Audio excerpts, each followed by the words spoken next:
Oi, gente, boa tarde. Estamos aqui no Ciranda Cast, no estande da Ciranda Cultural, na Bienal de São Paulo, com a autora Cíntia Cerejo, romancista de época. A gente vai bater um papo bem divertido hoje. Fica aqui com a gente. Oi, Cíntia, boa tarde, tudo bem? Tudo bem, Priscila? Boa tarde, pessoal. Que alegria estar aqui. Eu me sinto realmente honrada com esse convite. Obrigada, Priscila. De nada, Cíntia. Então, vamos falar uma noiva alemã por correspondência. Como que isso tudo aconteceu na sua vida? Conta um pouco da trajetória, do que te levou a escrever esse livro. Então, esse livro, na verdade, ele começou como um conto, né?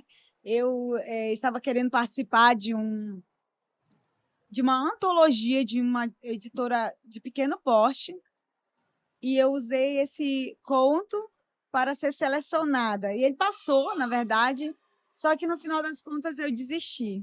Eu não desisti porque eu acreditei que essa história ela merecia ser um livro e até uma trilogia. E aí que tudo começou. E a gente que ganhou com isso, né, Cíntia? Porque, meu Deus, gente, eu já li, eu sou fã número um desse livro. Eu adoro o que ele contém, a alegria que ele traz quando a gente está lendo. E eu queria saber de você, Cíntia, o que, que te inspirou a escrever Uma Noiva Alemã por Correspondência? Quem são seus autores que te inspiram? Conta pra gente. Então, eu sempre fui apaixonada por romance de época. Então, desde quando eu era adolescente, eu já lia muitos livros da Bárbara Castellan, que é uma autora de renome em Londres, no exterior, né? E hoje ela já é até falecida, mas ela escreveu uma gama de livros, assim, vários exemplares, vários títulos mesmo, e são romances que, a meu ver, eles são cleans, que é justamente a pegada do meu livro, né? Então, eu escrevo livros sem hot, são livros que têm... eu gosto de colocar assim uma pitadinha de mistério, além do romance. E o humor, claro, que faz parte de mim. E aí você me perguntou o que que te inspirou? Gente, na verdade, a minha própria vida, né? Porque eu moro na Alemanha e eu queria, de alguma forma, honrar o lugar onde eu moro e, ao mesmo tempo, o lugar de onde eu vim. E que legal que eu pude colocar numa história os dois países que eu tanto amo, né? E como eu gosto de fatos históricos, eu escolhi ali o período do início da imigração alemã para poder construir a minha história, porque eu gosto que as minhas leitoras não só saiam dali levando entretenimento, experimentando, né, o do entretenimento, mas que também eles levem junto para a vida o conhecimento de fatos históricos, não de uma forma pesada, como se fosse um livro de história que você está lendo, e às vezes é até amassante, mas diluído na história, de forma que vai te impressionar de tal forma que aquilo vai ficar gravado na tua memória. Sim, eu sei que essa é uma marca registrada sua. Eu já tive a oportunidade de ouvir você contando sobre histórias, né, das nações, de países, de culturas. E a verdade é que você levou um tempo para acreditar que você era capaz de fazer isso através da escrita, de colocar isso nos livros. E quando que você teve assim aquele insight, não é isso, eu vou fazer isso da minha vida e esse é o meu propósito, eu nasci para fazer isso. Então, eu caí na escrita mais ou menos por acaso. Na verdade, eu queria fazer bonecas de pano. Eu já fui por um bom tempo uma artesã e fazia bonecas de pano. E eu queria fazer bonecas de panos para levar para crianças carentes, crianças que nunca tiveram uma boneca na vida. Só que para isso eu queria que essas bonecas carregassem um livreto que falasse de Jesus para elas, na verdade, né? Que levasse o amor, não o nome Jesus, mas que levasse o amor de Cristo para essas crianças. Mas eu não achei ninguém que pudesse escrever, que quisesse escrever. Eu perguntei das minhas amigas, inclusive a Priscila, É verdade, gente. Inclusive para mim.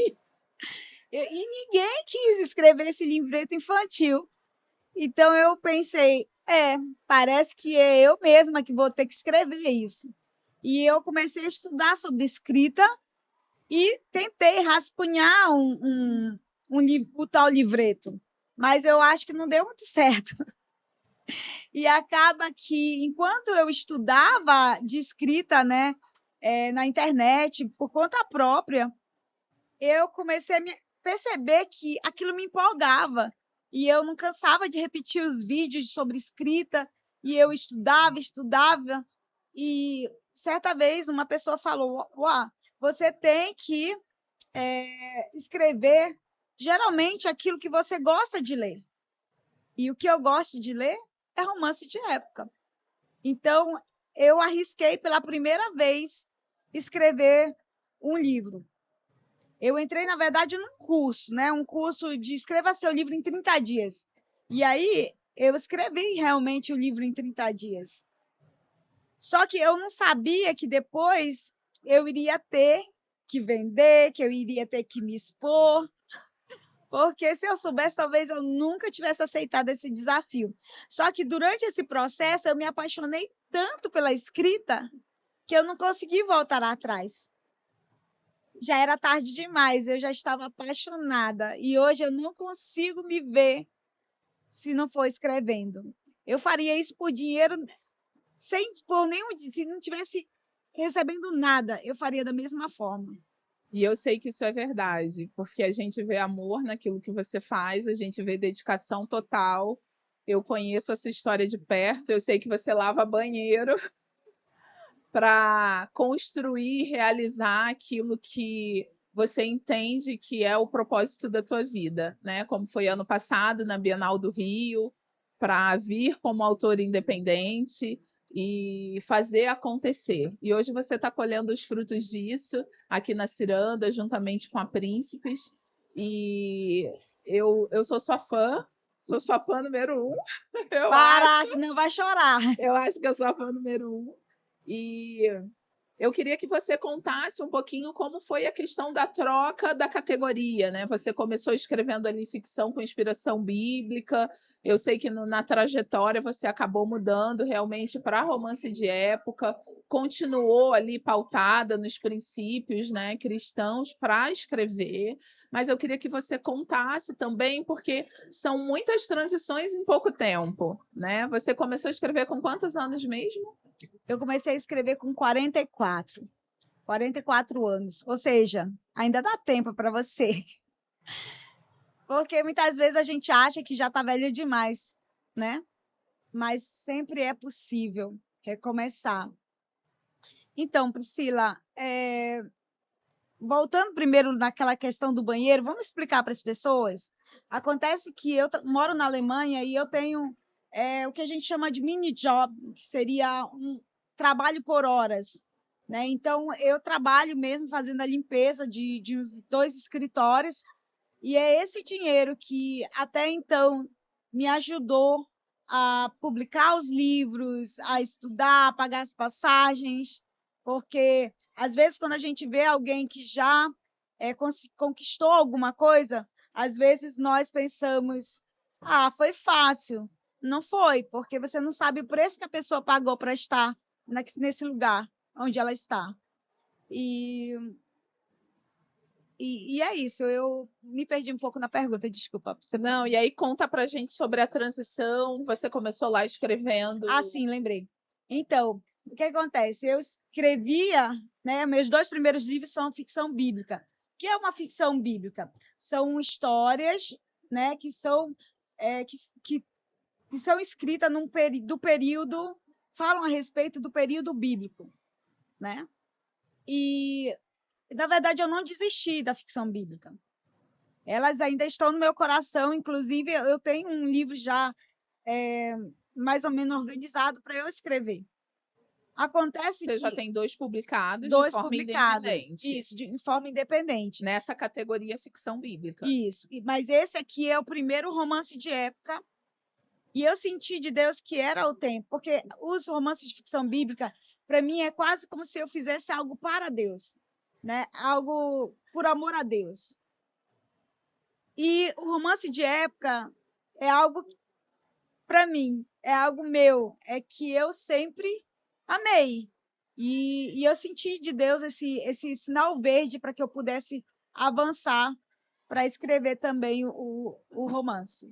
E mesmo assim, a gente tem conseguido ver, perceber, né, e receber como feedback um grande alcance das pessoas que se sentem verdadeiramente tocadas através desse livro, né? Deixa um recado para suas fãs agora, Cíntia, de Uma Noiva Alemã por Correspondência. Então, eu convido você a se apaixonar junto comigo nessa história. Vamos viajar junto, da Alemanha até o Brasil, e conhecer o início da imigração alemã aqui no Brasil. Você vai levar um conhecimento, não só o entretenimento, você não vai só dar altas risadas, mas você também vai aprender um pouco sobre a história de uma forma leve e divertida. Divertida. Cíntia, muito obrigada. Nossa, adorei essa conversa. Eu acho que quem assistir aí vai te conhecer um pouquinho mais, conhecer um pouquinho mais da sua trajetória. A gente vai encerrar por aqui o nosso Ciranda Cast. Gente, muito obrigada. Vem para a Bienal. Obrigada, gente.